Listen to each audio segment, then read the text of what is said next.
Hi எல்லாருக்கும் வணக்கம், எப்படி இருக்கீங்க? இன்றைக்கி நம்ம ஆம்பூர் ஸ்டைலில் மட்டன் பிரியாணி வைக்கிறது எப்படின்னு பார்க்க போகிறோம். ரொம்ப ஈஸியாக வைக்கக்கூடிய பிரியாணி ரெசிபி இது. நம்ம இதில் ரெட் சில்லி பேஸ்ட் மட்டுமே போட்டு வைக்க போகிறோம். மற்ற ரொம்ப ஸ்பைசஸ்லாம் நம்ம இதில் சேர்க்க போகிறதில்ல. ஓகே, என்னென்ன பொருட்கள் தேவைன்னு சொல்கிற நோட் பண்ணிக்கிறீங்களா? இங்கே ஜீரக சம்பா ரைஸ் தான் நான் சேர்க்க போகிறேன். ஜீரக சம்பா ரைஸ் 2 கப்புக்கு எடுத்து வச்சுருக்கேன். அந்த ரைஸை நான் ஊற வைக்கலாம் இல்லை.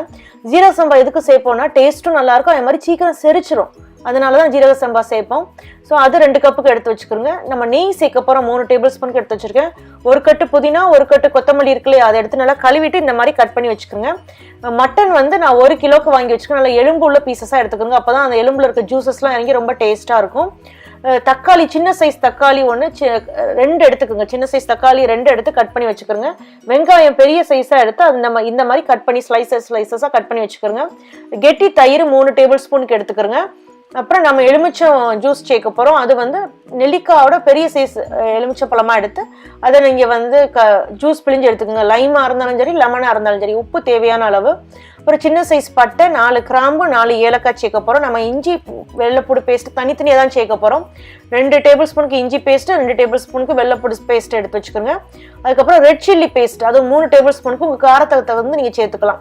இந்த சில்லி பேஸ்ட் எப்படி செய்கிறதுனா, இதில் 10 காஷ்மீரி சில்லி எடுத்துக்கோங்க. அது வந்து காரமே இருக்காது. அப்புறம் 10 நம்ம ட்ரை சில்லி இருக்கு இல்லையா, குண்டு மிளகாவோ நீட்ட காஞ்ச மிளகாவோ எடுத்துட்டு இது 2ஐயும் நீங்கள் காம்பை நீக்கிட்டு 2 கப்பு தண்ணியை நல்லா கொதிக்க விட்டு 2 சில்லியும் உள்ளே போட்டு 1 டீஸ்பூனுக்கு வினிகர் ஊற்றி 15 நிமிஷம் கொதிக்க விட்டதுக்கு அப்புறம் அதை ஆறின பிறகு நீங்கள் வந்து மிக்சியில் போட்டு அடித்து எடுத்துக்கிட்டிங்கன்னா இந்த மாதிரி உங்களுக்கு நல்ல திக்கான பேஸ்ட் கிடைக்கும்.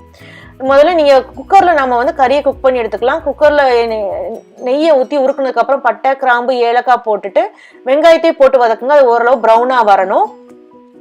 இந்த மாதிரி அது ப்ரௌனாக வந்ததுக்கு அப்புறம் நாம் வந்து இந்த வெள்ளைப்பூடு பேஸ்ட் இருக்கு இல்லையா, அதை இதில் சேர்க்குறோம். வெள்ளைப்பூடு பேஸ்ட் சேர்த்து ஒரு 2 நிமிஷம் வதக்குங்க. வெள்ளைப்பூடு பேஸ்ட் சேர்த்ததுக்கப்புறம் கீழே அடி பிடிக்கிற மாதிரி இருக்கும். அது ஒரு பிரச்சனை கிடையாது. நம்ம தயிர் சேர்க்கும் போது நம்ம எல்லாத்தையும் எடுத்து விட்டுறலாம். இப்போ 2 நிமிஷம் ஆயிடுச்சா? இப்போ அடுத்து நான் என்ன பண்ண போறேன்னா, அந்த சில்லி பேஸ்ட் இருக்குல்லையா, அந்த சில்லி பேஸ்ட் சேர்க்க போகிறோம். சில்லி பேஸ்ட்டில் இந்த கலர் வரக்கு காரணம் காஷ்மீரி சில்லியும் நம்ம வினிகர் சேர்த்துருந்தோம் இல்லையா, அந்த வினிகர் வந்து கலர் அப்படியே மெயின்டைன் பண்ணி கொடுக்கும். அதனால தான் இப்போ சில்லி சேர்த்து 2 நிமிஷம் வதக்கினதுக்கப்புறம் கெட்டி தயிரை உள்ளே சேர்த்துருங்க. தயிர் சேர்த்ததுக்கு அப்புறம் நம்ம தக்காளி பழம் கட் பண்ணி வச்சிருக்கோம் இல்லையா, அந்த தக்காளி பழத்தை இப்போ நம்ம சேர்க்க போகிறோம். அதோட உப்பு சேர்த்துக்கோங்க, ஏன்னா தக்காளி பழம் சீக்கிரம் வதங்கிடும் இல்லையா, அதனால தான். உப்பு சேர்த்துட்டு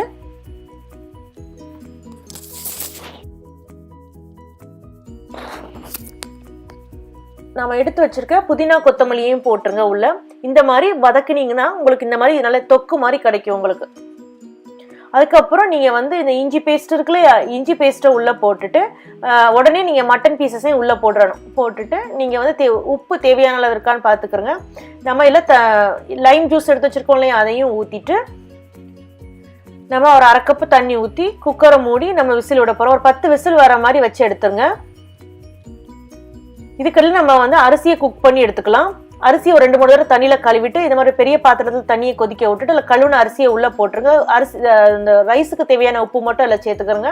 1 டீஸ்பூன் எண்ணெய் விட்டுக்கிறோங்க, ஏன்னா ஒன்னோட ஒட்டாமல் இருக்கணும். அதனால தான் போட்டு ஒரு 3 நிமிஷத்தில் இந்த மாதிரி எல்லாம் மேலே மிதக்க ஆரம்பிச்சிடும். உடனே அதை வடிகட்டி எடுத்துடணும். நீங்கள் விட்டுட்டீங்க அப்படின்னா அரிசி வந்து ரொம்ப குக் ஆயிரும். இந்த மாதிரி நம்ம குக் பண்ணி எடுத்தால் 75% வந்து குக் பண்ணி இருக்கும் நமக்கு. இப்போ நம்ம குழம்பு ரெடி ஆயிடுச்சு. இந்த மாதிரி அலுமினியம் ஃபாயிலில் நீங்கள் முதல் குழம்பு ஒரு லேயர், ரைஸுக்கு பாதி பர்சன்ட் குக் ஆயிருக்கு இல்லையா, 3/4 பதம், அந்த ரைஸையும் 2 லேயராக போடுங்க. இந்த நேரத்தில் நீங்கள் வந்து உங்கள் ஓவனை 375 டிகிரி ஃபாரன்ஹீட்டுக்கு ப்ரீஹீட் பண்ண ஆரம்பிச்சிருங்க. இந்த மாதிரி நீங்கள் லேயராக போட ஆரம்பிங்க. இந்த மாதிரி போட்டதுக்கப்புறம் இதை நல்லா க்ளோஸ் பண்ணிடுங்க. க்ளோஸ் பண்ணிவிட்டு உங்களுக்கு ஓவன் ரெடி ஆகிடுச்சுன்னா உள்ளே வச்சுருங்க. வச்சுட்டு 45 நிமிஷம் கழித்து வெளியே எடுங்க. நீங்கள் உடனே ஓப்பன் பண்ணிட வேண்டாம். ஒரு 2 நிமிஷம் விட்டு அதுக்கப்புறம் அலுமினியம் ஃபாயிலை ஓப்பன் பண்ணுங்கள். உங்களுக்கு வந்து குழம்பு வந்து ரொம்ப தண்ணியாக இருந்துச்சுன்னா ஒரு 5 நிமிஷம் அடுப்புலேயே வச்சுருங்க. வச்சதுக்கப்புறம் அது கொஞ்சம் திக்கானதுக்கப்புறம் நீங்கள் எடுத்து லேயர் போட கூட ஆரம்பிச்சுக்கலாம். இப்போ நீங்கள் கரண்டி வச்சு நல்லா மிக்ஸ் பண்ணி விட்ருங்க, அரிசி உடையாம. இப்போ பாருங்க, அழகான நமக்கு ஆம்பூர் பிரியாணி ரெடி ஆயிடுச்சு. நல்ல அந்த கலர் நல்லா இருக்கு இல்லையா, அந்த கலர் நமக்கு வர்றதுக்கு காரணம் நம்ம அதில் இந்த சில்லி பேஸ்ட் போட்டோம் இல்லையா, அதனால தான். இதை ட்ரை பண்ணி பாருங்க. இந்த பிரியாணியோட நீங்கள் வந்து ஏதாவது குருமா கூடயோ இல்லைனா எண்ணெய் கத்திரிக்காய் கூடயோ இல்லைனா ஏதாவது வெங்காய பச்சடி இருக்கு இல்லையா, அது கூட வச்சு சாப்பிட்லாம். ரொம்ப பிரமாதமாக இருக்கும். இங்கே பாருங்க, மட்டன்லாம் நல்லாவே குக் ஆகிருக்கு. ஏன்னா நம்ம 10 விசில் வர வச்சு எடுத்தோம் இல்லையா, அதனால தான். இந்த பிரியாணியை ட்ரை பண்ணி பாருங்க. பார்த்துட்டு கமெண்ட்ஸ் சமையல் வந்தில் போஸ்ட் பண்ணுங்க. இந்த வீடியோவை லைக் பண்ணுங்க, சேனலை சப்ஸ்கிரைப் பண்ணுங்க. நீங்க கூடவே பெல் சிம்பிளை நீங்க கிளிக் பண்ணிட்டீங்க அப்படின்னா நான் அப்டேட் பண்ற வீடியோஸை நீங்க உடனே பார்க்கலாம். நம்ம இன்னொரு வீடியோல சந்திக்கலாம். நன்றி, வணக்கம்.